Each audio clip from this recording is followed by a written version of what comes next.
నమస్కారం. ఈరోజు 20వ తేదీ స్థిరవారము ఏ రకంగా ఉండబోతోంది, ఈరోజు పంచాంగము మరియు రాశిఫలాల గురించి చెప్పడం జరుగుతుంది. ఈరోజు స్థిరవారం అవటం వల్ల ఆ యొక్క విష్ణుమూర్తి అనుగ్రహం కలగాలని విష్ణుమూర్తి ధ్యాన శ్లోకంతో ప్రారంభం చేయడం జరుగుతుంది. నమోస్తు అనంతాయ సహస్రమూర్తయే సహస్రపాదాక్షి శిరోరువాహవే సహస్రనామ్నే పురుషాయ సహస్రతే సహస్రకోటి యుగధారిణే నమః. ఈ రోజున స్థిరవారము, దివి 20వ తేదీ, శ్రీ క్రోధినామ సంవత్సరము, దక్షిణాయనము, గ్రీష్మ ఋతు, ఆషాఢమాసము, శుక్లపక్షము, తిథి చతుర్దశి తిథి. సాయంత్రం 5:22 వరకు ఉన్నది. పూర్వాషాఢ నక్షత్రము రాత్రి 2 గంటల వరకు పూర్వాషాఢ నక్షత్రం ఉన్నది. అమృత గడియలు రాత్రి 9:45 నుంచి 11:20 వరకు అమృత గడియలు ఉన్నాయి. ఈరోజు వర్జము మధ్యాహ్నము 12:10 నుంచి 1:46 వరకు వర్జం ఉన్నది. అలాగే దుర్ముహూర్తము ఉదయం 7:40 వరకు దుర్ముహూర్తం ఉన్నది. తెల్లవారుజామున సూర్యోదయం దగ్గర నుంచి కూడా ప్రతి స్థిరవారము కూడా 2 దుర్ముహూర్తాలు కలిసి వస్తాయి. 1:40 పాటు ఉంటుంది. 7:40 వరకు ఇక దుర్ముహూర్తం అనేది ఉంటుందన్నమాట. ఈరోజు సూర్యోదయము 5:40 సూర్యాస్తమయము 6:38 జరుగుతోంది. ఈ రోజున రాహుకాలము ఉదయం 9 గంటల దగ్గర నుంచి 10:30 వరకు, యమగండము మధ్యాహ్నం 1:30 నుంచి 3 గంటల వరకు యమగండ కాలం అని జరుగుతుంది. గుళిక కాలము ఉదయం 6 గంటల దగ్గర నుంచి 7:30 వరకు గుళిక కాలం జరుగుతుంది. ఈరోజు విశేషముగా స్థిరవారం అవటం వల్ల విష్ణు సహస్రనామ పారాయణం వినడము, వెంకటేశ్వర స్తుతి పారాయణ చేయటము, సుప్రభాతం వినడము, శ్రీ వెంకటేశ్వర సుప్రభాతము, అలాగే వెంకటేశ్వర స్వామి దర్శనం చేసుకోవటము, వెంకటేశ్వర దీపారాధన పూజ చేసుకోవటము, పానకం నివేదన పెట్టడం ద్వారా ఆ విష్ణు అనుగ్రహం అనేది అందరికీ వస్తుందన్నమాట. మరి ఈ రోజున ద్వాదశ రాశుల వారికి ఏ రకంగా ఉండబోతోంది? ముందుగా మేషరాశి.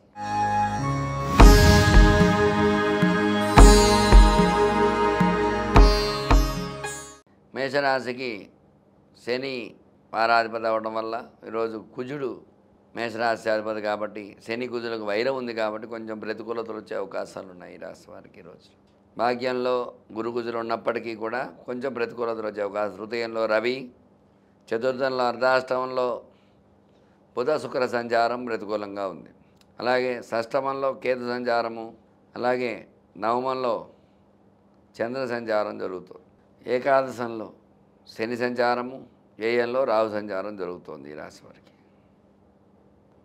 వీళ్ళు విశేషముగా ఏకాదశంలో శని భగవాన్ ఉన్నప్పటికీ కూడా వారాధిపతి శని అవ్వడం వల్ల కొంచెం అనుకూలతలు వస్తాయి. అయితే ఒక 40% వరకు వీళ్ళకి అనుకూలతలు ఉన్నాయి, 60% ప్రతికూలతలు ఎక్కువగా ఉన్నాయి.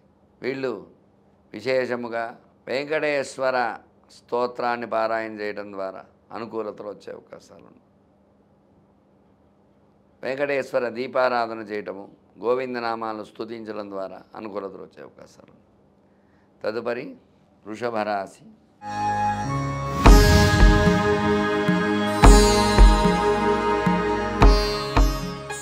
వృషభ రాశి అధిపతి శుక్రుడు తృతీయంలో ఉన్నాడు. జన్మంలో కుజుడు ప్రతికూలత వస్తుంది. జన్మగురుడు కూడా కొంచెం అనుకూలత తక్కువగా ఉంటుంది. ద్వితీయంలో రవి సంచారం అనుకూలంగా ఉంటుంది. పంచమంలో కుజ సంచారం, అష్టమ చంద్రుడి వల్ల ఇబ్బందులు వచ్చే అవకాశాలు ఉన్నాయి. అలాగే ఏకాదశంలో రాహువు, దశమంలో శని సంచారము జరుగుతుంది. జన్మ గురువు కుజుల వల్ల కొంచెం ప్రతికూలతలు వచ్చే అవకాశాలు ఉన్నాయి. కాబట్టి వీళ్ళు ఈ రోజున లక్ష్మీ నృసింహ కవచం పారాయణ చేయటము, లక్ష్మీ నరసింహస్వామి వారి పూజ చేయటము, పానకం నివేదన పెట్టి 11 మందికి పానకం ఇవ్వడం ద్వారా అనుకూలతలు వచ్చే అవకాశాలు. తదుపరి మిథున రాశి.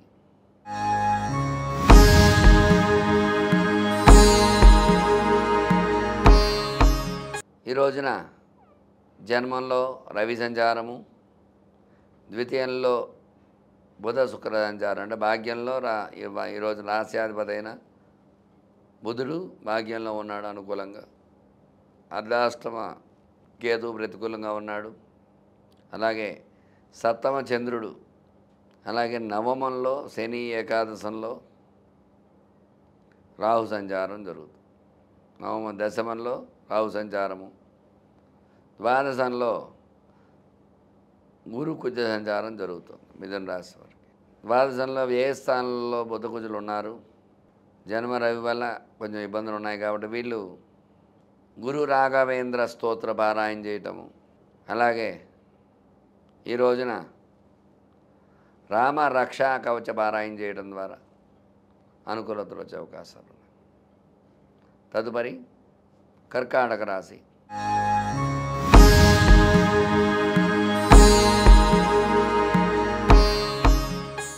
కర్కాటక రాశ్యాధిపతి చంద్రుడు షష్ఠ స్థానంలో ఉన్నాడు. జన్మంలో బుధ శుక్ర సంచారము, తృతీయంలో కేతు సంచారము ఈ రాశికి. అలాగే అష్టమంలో శని సంచారము, నవమంలో రాహు సంచారం, ఏకాదశంలో గురుకుజ సంచారం అనుకూలంగా ఉంది. వ్యయంలో రవి సంచారం జరుగుతుంది. వీళ్ళు ఈ రోజున విశేషముగా సుదర్శన కవచం పారాయణ చేయడం ద్వారా అనుకూలతలు వచ్చే అవకాశాలు ఉన్నాయి. ఈ రోజున విశేషముగా విష్ణుమూర్తికి తులసితో అర్చన చేయడం ద్వారా అనుకూలతలు వచ్చే అవకాశాలు ఉన్నాయి. తదుపరి సింహరాశి.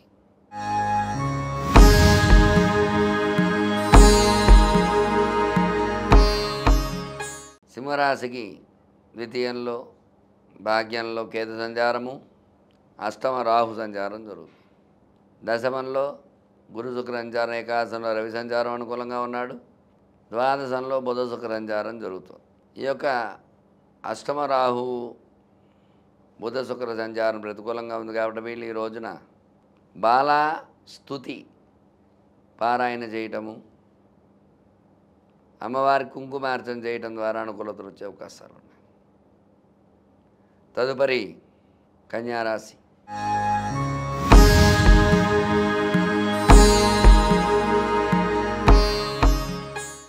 జన్మంలో కేతు సంచారము, సప్తమ రాహు సంచారం, షష్టమ శని సంచారము,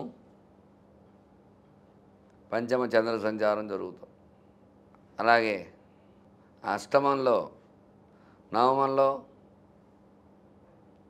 గురు కుజ సంచారము, దశమంలో రవి సంచారము, ఏకాదశంలో బుధ శుక్ర సంచారం జరుగుతుంది. జన్మ కేతు వల్ల ఇబ్బందులు ఉన్నాయి కాబట్టి వీళ్ళు విశేషంగా ఈ రోజున గణపతికి గరికతో అర్చన చేయటము, గణపతి స్తుతి పారాయణ చేయడం ద్వారా అనుకూలతలు వచ్చే అవకాశాలు ఉన్నాయి. తదుపరి తులారాశి.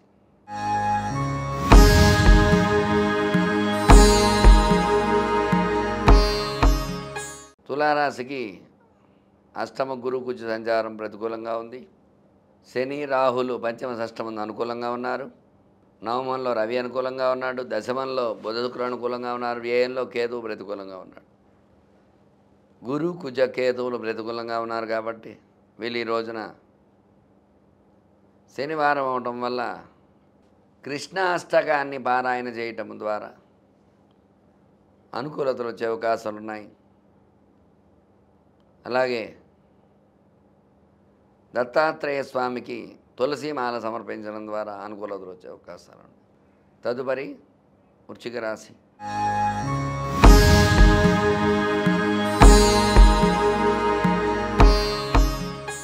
వృశ్చిక రాశికి అర్ధాష్టమ శని, అష్టమ రవి సంచారం జరుగుతుంది.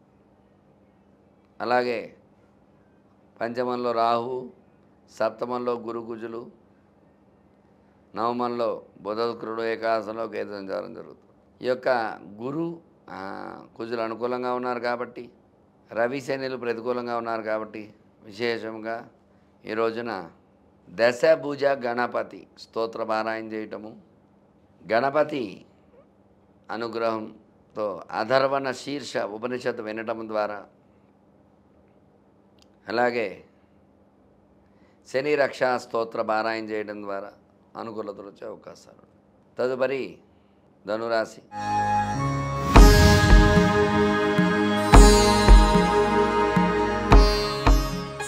ఈరోజు ధనురాశికి అర్ధాష్టమ రాహువు,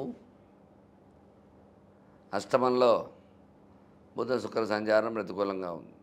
అందువల్ల వీళ్ళు అమ్మవారి లలితా సహస్రనామంలో విశేషమైనటువంటి బాలా లీలా వినోదిని అనేటువంటి నామాన్ని 108 సార్లు పారాయణ చేయటము, అలాగే అమ్మవారికి కుంకుమార్చన జరిపించడము, ఎర్రని పుష్పాలతో అర్చన చేయటం ద్వారా అనుకూలతలు వచ్చే అవకాశాలు ఉన్నాయి. తదుపరి మకర రాశి.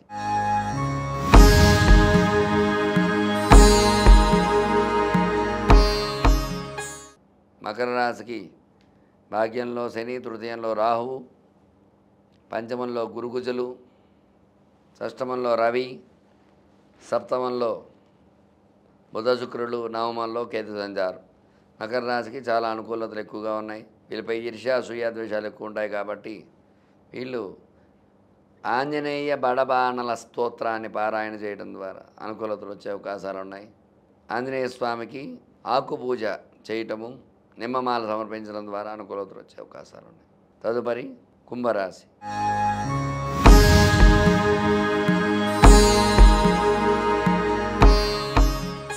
జన్మశని, భాగ్యంలో రాహు సంచారము, అర్ధాష్టమ గురుగుజులు, అష్టమంలో కేతు సంచారం జరుగుతుంది. పంచమంలో రవి అనుకూలంగా ఉన్నాడు, షష్టమంలో బుధ శుక్రుడు అనుకూలంగా ఉన్నారు.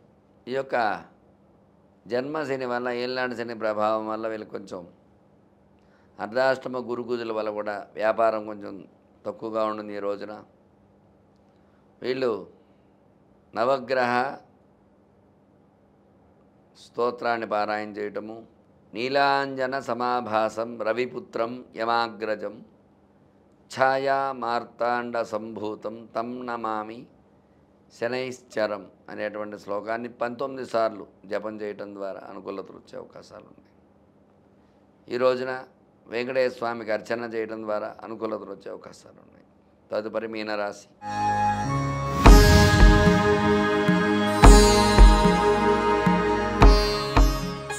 మీనరాశికి అధిపతి గురుడు తృతీయంలో అనుకూలంగా ఉన్నాడు. జన్మ రాహు వల్ల ఇబ్బందులు వస్తాయి. అర్ధాష్టమ రవి, పంచమంలో బుధ శుక్ర సంచారం జరుగుతోంది, సప్తమంలో కేతు సంచారం జరుగుతోంది, వ్యయంలో శని సంచారం జరుగుతుంది. వీళ్ళు విశేషంగా ఆదిత్య కవచం పారాయణ చేయటము, అలాగే అమ్మవారి లక్ష్మీ సహస్రనామాలతో కుంకుమార్చన చేయటము, లక్ష్మీ అష్టకం వినటం ద్వారా అనుకూలతలు వచ్చే అవకాశాలు ఉన్నాయి. చూశారు కదండి ఈ రోజున రాశిఫలాలు మరియు పంచాంగ శ్రవణము. మీకు ఎలాంటి ధర్మ సందేహాలున్నా స్క్రీన్పై నా నెంబరు రోల్ అవుతూ ఉంటుంది. ఆ నెంబర్కి కాల్ చేసినట్లయితే సమస్య మీది, పరిష్కారం నాది. ఖచ్చితంగా ఏ సమస్య ఉన్నా సరే తప్పకుండా పరిష్కారం అనేది చెప్పడం జరుగుతుంది. అందువల్ల ఎలాంటి సందేహాలున్నా నా నెంబర్కి కాల్ చేయండి. జాతక సమస్యలు, పూర్వజన్మ కృతం పాపం, పూర్వజన్మలో చేసిన పాపాలకు కూడా మనకు వస్తూ ఉంటాయి కొన్ని, దానివల్ల కూడా అనుకూలత అనేది ఉండదు. ఎలాంటి సమస్యలు ఉన్నా, ఎలాంటి దానికైనా సరే నా నెంబర్కి కాల్ చేసినట్లయితే మీకు అనుకూలతలు వచ్చే అవకాశాలు ఉంటాయి. ఖచ్చితంగా అనుకూలంగా చేసే బాధ్యత నాది. చూశారు కదండి ఈరోజు పంచాంగ శ్రవణ. నా పేరు రవికిరణ్ శర్మ, వేలూరి జ్యోతిషరత్న అవార్డు గ్రహీత. నమస్కారం.